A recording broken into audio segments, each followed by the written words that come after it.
Hello बच्चों, let's read the question. A point size object is placed at point C between two concave mirror M1 and M2 as shown figure. C is the common center of the curvature of M1 and M2. Which of the following options is oblique are correct? Here we have given a diagram with four options. A, number of images appears will be 3. B, number of images appear will be 1. C, nature of image formed by given combination is real. And D, nature of image formed by combination is virtual. Now to answer this question, first we will discuss here the key concept, and here the key concept is given as image formation by concave mirror. तो इसमें हम यहाँ पे ये देखते हैं कि हमारे पास जब भी कॉनकेव मिरर के थ्रू हमें इमेज का फॉर्मेशन करना होता है उसके कुछ बेसिक रूल्स होते हैं. एक तो हमें ध्यान रखना होता है जो मिड पॉइंट होता है उसको पोल के नाम से जानते हैं. जहाँ पे पैरेलल जो लाइट रेज होती है प्रिंसिपल एक्सिस के वो रिफ्लेक्शन के बाद बीट करती है उसको हम फोकस के नाम से जानते हैं. दूसरा हमें ये ध्यान रखना है कि अगर कोई लाइट यहाँ पे सेंटर ऑफ कर्वेचर से पास हो रही है तो वो जिस पाथ से आती है उसी पाथ में ये वापस रिफ्लेक्ट हो जाती है.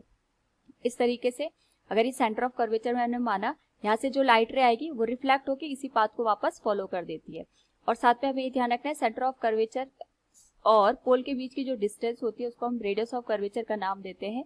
रेडियस ऑफ कर्वेचर हमारे पास यहाँ पे फोकल लेंथ का जस्ट डबल होता है. We can say here this will be given as 2f. Now question के अकॉर्डिंग हमारे पास दो मिरर के बीच में हमने एक ऑब्जेक्ट रखा है एट सेंटर ऑफ कर्वेचर पे. तो जो सेंटर ऑफ कर्वेचर है दोनों मिरर के लिए कॉमन है.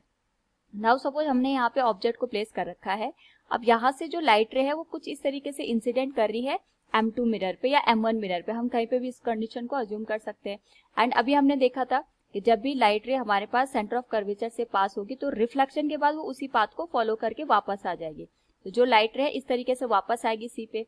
दूसरी लाइट रे हम यहाँ पे प्रिंसिपल एक्सिस के अलोंग मान लेते हैं. तो जब ये पोल पे जाएगी तो पोल से यहाँ पे नॉर्मली इंसिडेंट करेगी तो यहाँ पे भी रिफ्लेक्ट होके ये इसी पॉइंट से टकरा के वापस आ जाएगी. तो दोनों जो लाइट रे हैं अगेन ये यहाँ पे C पे ही मिल रहे हैं. यानी जो M2 इमेज बनाएगा वो C पे ही बनाएगा. अब जो इसने यहाँ पे इमेज बनाई अगर मैं इसको I2 मानूं वो M1 के लिए ऑब्जेक्ट का काम करेगा. अब हमारे लिए ऑब्जेक्ट यहाँ पे C पे ही रखा है फॉर M1.